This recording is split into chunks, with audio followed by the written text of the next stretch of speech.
Chapter 327 to 329. Land of Tea, Anchor Vantion. As the effect of the four-symbol seal pentagram array started, the roars of Morio, who was raging to run away, grew weaker and gradually became silent. On the other hand, Shino's body, who has lost the support of Morio's chakra, was lying limp. Tsukihei looked at the limp Shino indifferently and used a fire-style jutsu to turn him into ashes without any shred of mercy in her heart. Over the years, this guy has stolen from countless people, betrayed many, fooled many, and manipulated many, all for his grand purpose of ruling the shinobi world. Tsukihei doesn't care about all those people. It would be hypocritical of her if she did. What she cares about is the fact that he dared to lay his hands on Miko-sama and the land of demon. That was Shino's biggest mistake. Tsukihei utilized Shino's nature of deceiving and betraying people to her advantage and induced Shino to again betray Akatsuki. And then she finished Shino along with taking everything from him for her own use. Anyway, now that the revenge part is finished, let's focus on the matter at hand, thought Tsukihei. With Morio sealed, the flow of chakra in the power room became stable, and it was easy to feel the chakra that was being transferred to the engine room. So much so that even the floor began to tremble. Shisui and Itachi looked at each other with surprise clearly evident in their eyes. At this time, Tsukihei thought of the activation method of this aerial fortress that she obtained from Shino before killing him, then turned towards Shisui and Itachi. Alright, now let's go back to the main compartment. Shisui asked curiously, so are we going to make this fortress fly right now? Tsukihei continued to walk towards the main compartment and replied, as I said before, we must take retreat as soon as possible because there is no telling when Akatsuki will start searching for Shino. I don't want them to know about Anchor Vantion, so we are going to do it now. Shisui nodded and the three people soon arrived at the main compartment. In the main compartment, Tsukihei stood before the throne and the gold disc plated on the floor. Then, after biting her finger, she printed the hand seals and tapped her hand on the gold disc. Instantly, a light pattern emerged from the gold disc and it soon spread all over the flooring, walls, and roof of Anchor Vantion. Boom. Boom. Boom. The very next instant, the entire temple shook.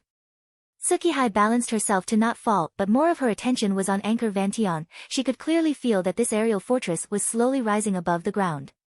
Shisui and Itachi also noticed this. They immediately rushed out of the main compartment and came to the entrance of the temple. From here they were able to see that the ground was slowly being distanced, which clearly meant that the fortress was rising into the sky. Realizing this, both Shisui and Itachi can't help but feel surprised. Even if they expected such a thing to happen after getting all the information from Shino, but when it really happened, they were surprised. It did not take long for Anchor Vantion to take to the sky, and then higher beyond the clouds. Standing at the gate of the temple, looking at the bed of clouds before her, Tsukihei thought, as long as Anchor Vantion is flying at this altitude, which means as long as it is flying above the level of clouds, it won't be noticed by anyone. So, there wouldn't be any threat of snooping and infiltration. In the shinobi world, not many are capable of flying, and those few who are capable of cannot fly at such high altitudes. As such, as long as Anchor Vantion keeps flying at a high altitude, it will be impossible to be noticed by anyone. Which in terms of security is already much higher than Kuroto's secret laboratory hiding inside the Death Forest. Therefore, the secret laboratory will be transferred to Anchor Vantion for more space and better security purposes. While it was still nighttime, Anchor Vantion flew over to the land of fire under Tsukihei's control. Tsukihei made sure that the flying fortress was hovering at a high altitude over Mount Shami. Mount Shami is the mountain where Hirako conducted his ritual in the original movie.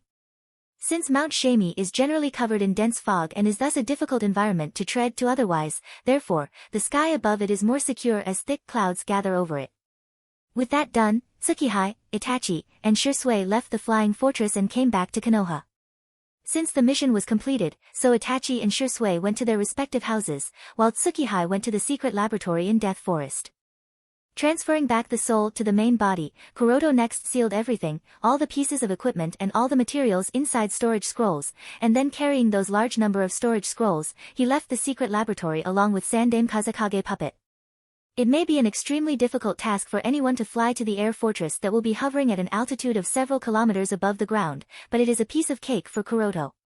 With his main body, Kuroto can fly to such a height both with his dragon wings that comes from Ryumyaku chakra mode, as well as with the Tenseigan chakra mode. Of course, Kuroto hasn't yet mastered the Ryumyaku chakra mode completely, but he has begun to understand it and can therefore sprout out those dragon wings from his back. Next, he can use magic mirror ice crystals from his Suijin clone to fly up to the air fortress, as he has learned to telekinetically control ice mirrors. So, they are now a nice surfboard for him.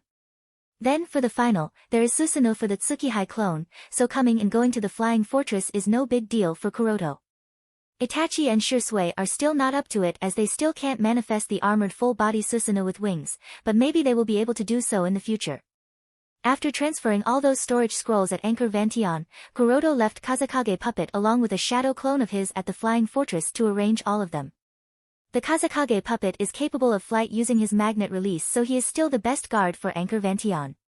After dealing with all this, Kuroto did not stay at the fortress any longer and immediately returned to Konoha.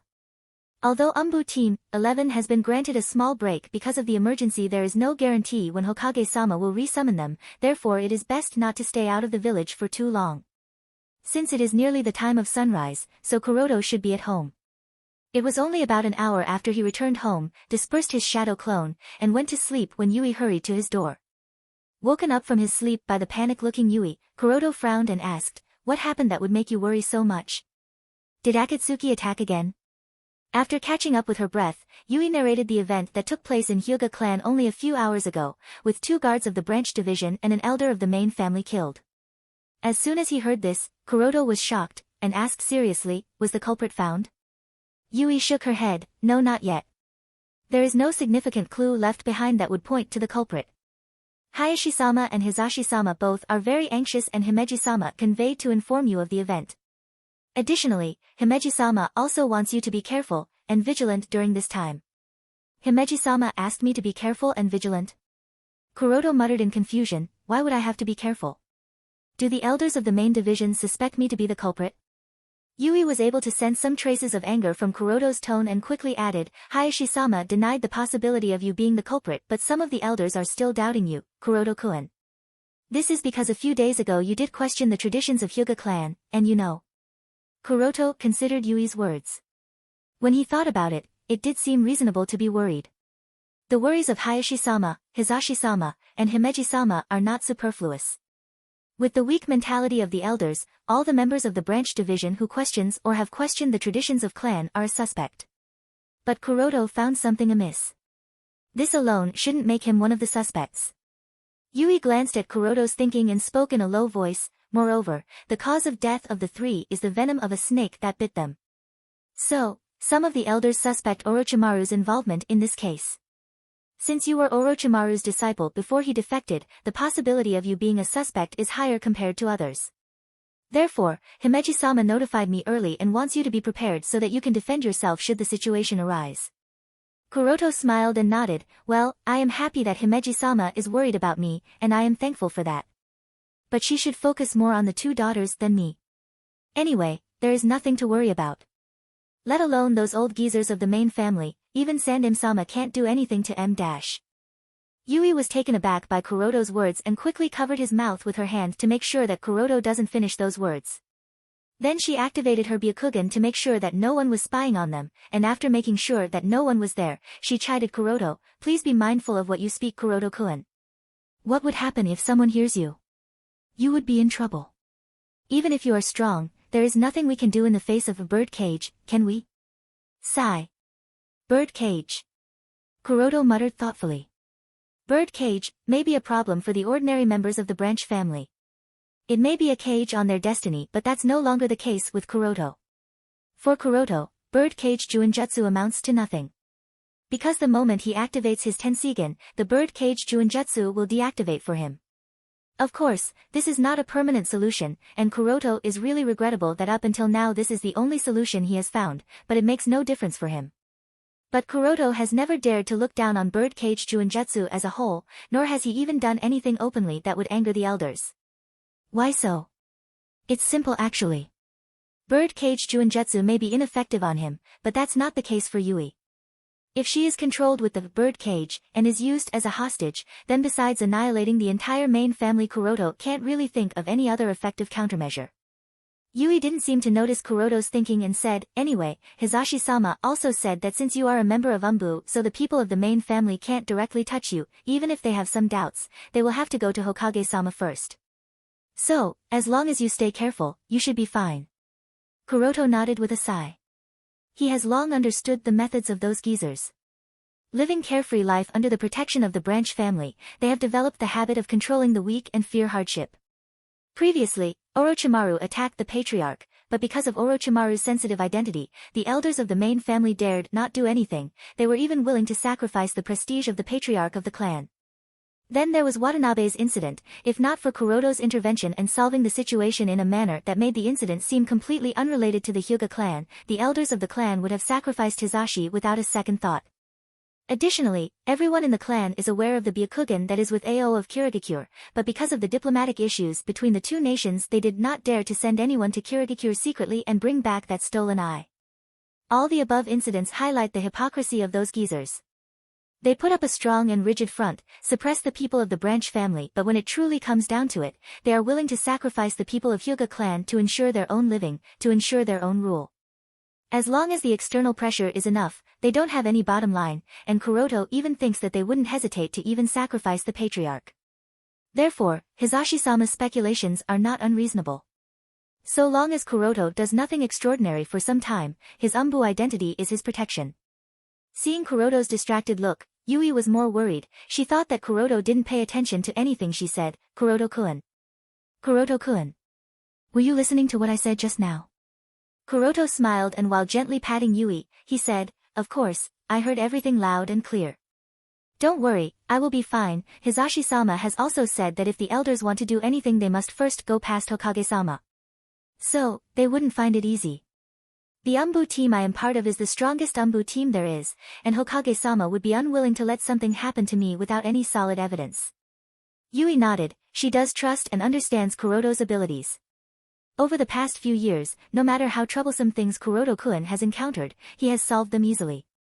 His strength and status have also improved over the years. Nobody speaks anything openly, but she is very clear that Kuroto-kun has become sort of a leader of the younger generation among the Hyuga clan. Moreover, he is also counted among one of the most genius shinobi of his generation, in the same rank as Hatake Kakashi and Uchiha Shisui. In terms of influence too, Kuroto has a pretty good relationship with the two most talented Uchiha of the younger generation, including Uchiha Shisui and Uchiha Itachi. Then his mentor-student relationship with the previous Miko of Land of Demons also came to light not long ago. As an Umbu, he further holds high influence. So overall, Kuroto is quite strong both in terms of personal strength and also in terms of political strength. As such, touching him carelessly is no longer an option. That's why even the patriarch of the Hyuga clan values Kuroto very much. And therefore, he asked her to warn Kuroto of the possible events that might put him in some trouble. At this time, Kuroto spoke. "Anyway, I will be fine, Yui. All I ask is that you be careful." Kuroto's words broke Yui out of her thought, and she nodded with a genuine smile.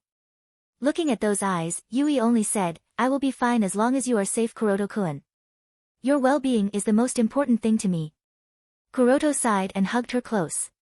Yui didn't resist and laid next to Kuroto. With her head resting on Kuroto's arm, she slowly drifted into sleep.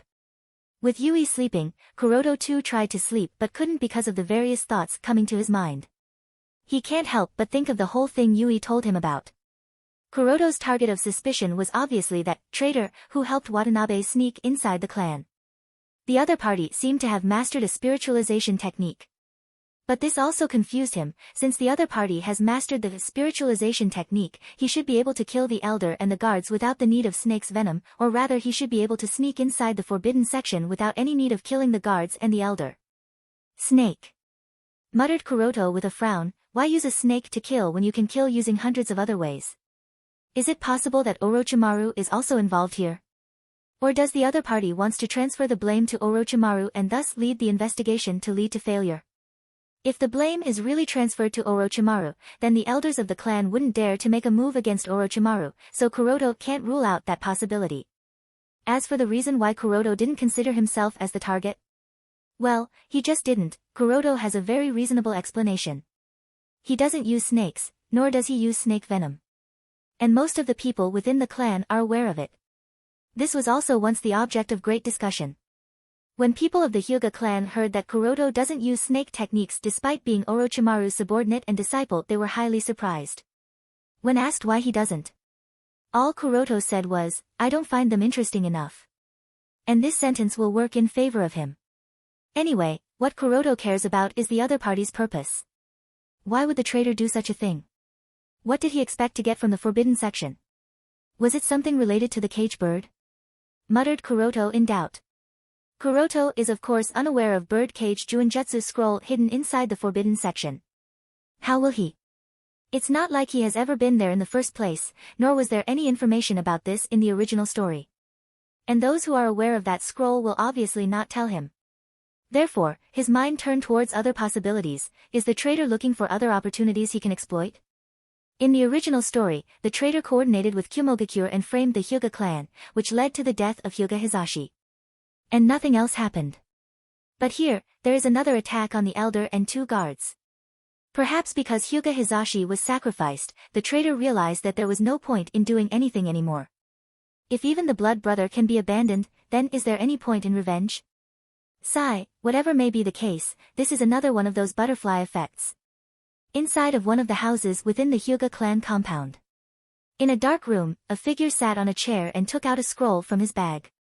The scroll looked very ancient and its pages were yellowed. The figure didn't care about these things, and he focused his attention on the text. The figure was lost in the text, and after reading the first scroll completely he was lost in thought.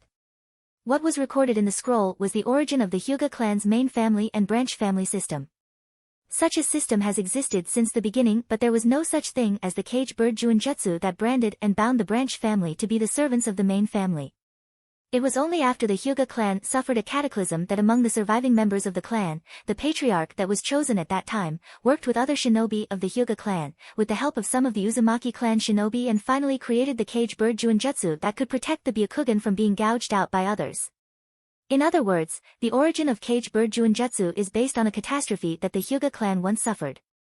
And the text did not end there. There is also an explanation as to how the original Juinjutsu didn't have anything that would allow the people of the main family to control those of the branch family. They didn't have such power. But with the passage of time, things changed. As the generations changed, and so did the situation of the Warring States era, and the patriarch felt the need to have some control over the lives of the members of branch division, as once they are kidnapped by enemies, extracting intelligence becomes very easy. So, the condition of controlling the life and death of the branch family members was added to the bird cage.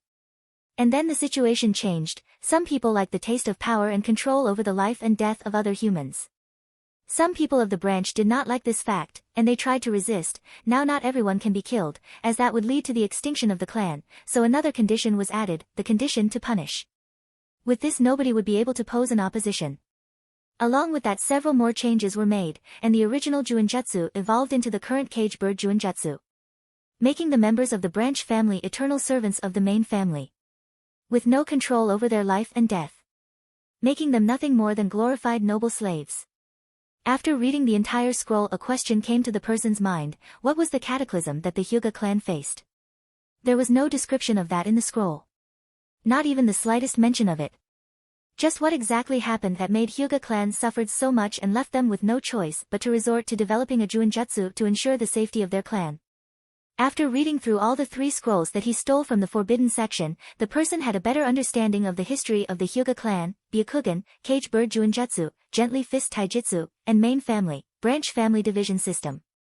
Based on everything that he has read up to now, the cataclysm that led to the near destruction of the Hyuga clan was undoubtedly related to Byakugan as well.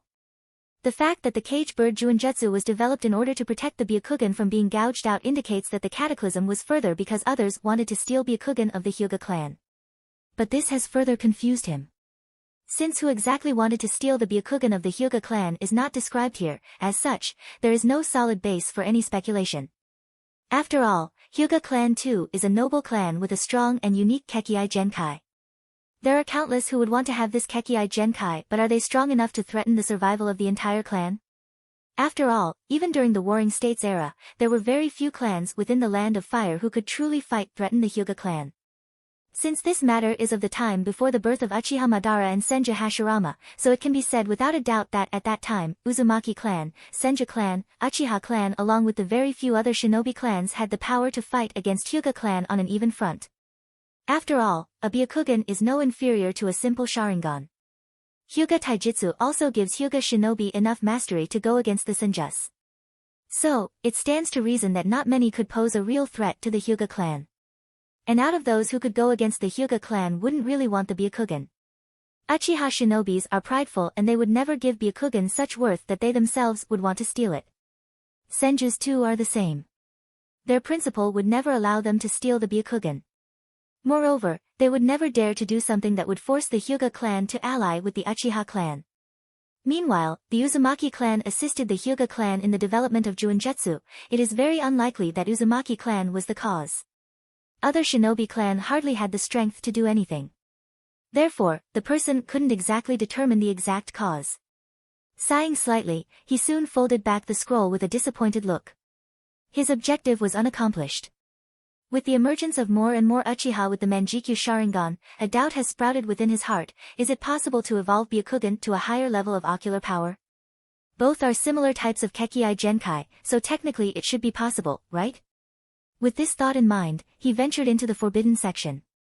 Killing the guards, and trying to break through the seal of that vault was just an act of diversion. The true objective was to steal a pair of Byakugan as well as the history of Byakugan and Hyuga clan to see the possibility of the evolution of Byakugan into a high level of ocular power. So, although he managed to acquire a Byakugan pair by killing that elder and also stole these scrolls along with diverting the attention of all parties into thinking that his objective was the cage bird Juinjutsu. But the end result still frustrated him. According to his records, in the millennium-years-long history of the Hyuga clan, there has never been a precedent of the evolution of Byakugan into a higher level of ocular power. Both Byakugan and Sharingan are Dojutsu-type Kekii Genkai, then why is it that Sharingan can evolve into Manjikyu Sharingan but Byakugan always remains Byakugan? Is it truly the case that Byakugan is inferior to Sharingan as the rumors have been circulating in the village? With a discouraged look, the person picked up the scrolls and was ready to destroy them, but just when he was ready to destroy the scroll, he suddenly saw a pattern on the case of one of the scrolls. With a raised eyebrow he halted and observed the pattern for a while. From the looks of it, it didn't really mean anything, but when he looked at the other two cases, he again saw patterns on those two scrolls. What's intriguing here was that the patterns on both the scrolls were different, and yet somewhat similar. Curious, he sat down again and drew the pattern from line to line on 3 different pieces of paper, then he placed those 3 pieces of paper together only to find that it seemed to be part of a map. But the map was obviously incomplete as it was still missing a large part. Why is there a map hidden here? Does it lead to somewhere? It seems that I must steal the other scrolls too, muttered the person as he realized that he has finally obtained some kind of clue to something. Kuroto's home. Understanding that this was the work of the traitor, Kuroto decided to put the matter to the side. It is obvious that the other party will be especially cautious for a while, as such it is impossible that they will make any mistakes that would give them out during this time. So, finding the traitor would obviously take a lot of time. Moreover, Kuroto is even unsure of what bait he should use to draw out the other party, so it is best to put the matter to the side for a while. Of course, he will take a precautionary measure such that neither he nor Yui is affected by this and everything else doesn't matter. As long as he and Yui are safe, and no matter how much trouble the traitor cases for the Hyuga clan, it will have little impact on Kuroto's plan. In contrast, now that he has finally got his hands on the scroll of chimera technique, so researching and perfecting it is obviously Kuroto's top priority. If the prophecy of the great toad sage of Mount Myaboku remains true, then Jubi will inevitably be revived, Uchiha Madara will ultimately become the Jubi's Jinchuriki, Otsutsuki Kagaya will eventually be freed from her seal, and the other members of the Otsutsuki clan will sooner or later come to the shinobi world. Before all these people cause chaos to the shinobi world, Kuroto has to complete his plans and attain godhood, so every unimportant thing can be put to the side for now. Anyway, as long as he remains in the dark, no one will be truly vigilant of him, and that is his greatest advantage. And as long as he attains true godhood by achieving Kekii Mora, there will be nothing that he wouldn't be able to accomplish in this shinobi world. The main objectives and side objectives are clear to Kuroto, and the main objective, for now, is to study the chimera technique, as that is the path to attaining everything. With this thought in mind, Kuroto held the sleeping Yui tightly and he too entered the land of dreams. A few hours later, Kuroto was sitting in his study room with the scroll of chimera technique. For the chimera technique, chimera buds or leech, the blue gluey material, is important as that is what acts as the mediator between the core, main body, and the target subject, target bodies to be absorbed, and help the core absorb the subject. And the creation of chimera buds is no easy task. They have to match your own genetic combination and chakra wavelength, so it would take quite a bit of monetary value to make them. But aside from all that, what made Kuroto feels troubled is that the chimera buds also have their own negative effects in the absorption ritual. And realizing this, Kuroto can now more accurately judge one of the serious problems within Hiroko's ritual. During the ritual, the chimera buds will be absorbed within the core, and that's problematic. Even if they are created keeping the genetic combination of the core in mind, they will never become a part of the core. What's more, expelling them outside is also no easy matter. In other words, the end result will never be a true success. Hiroko's ritual was flawed from the root.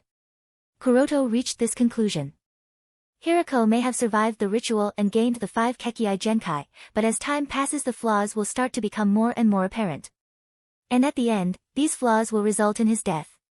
Every time he is injured seriously, he will suffer from the consequent backlashes until his soul will no longer be able to support him. It seems that I have to further research on chimera buds, muttered Kuroto.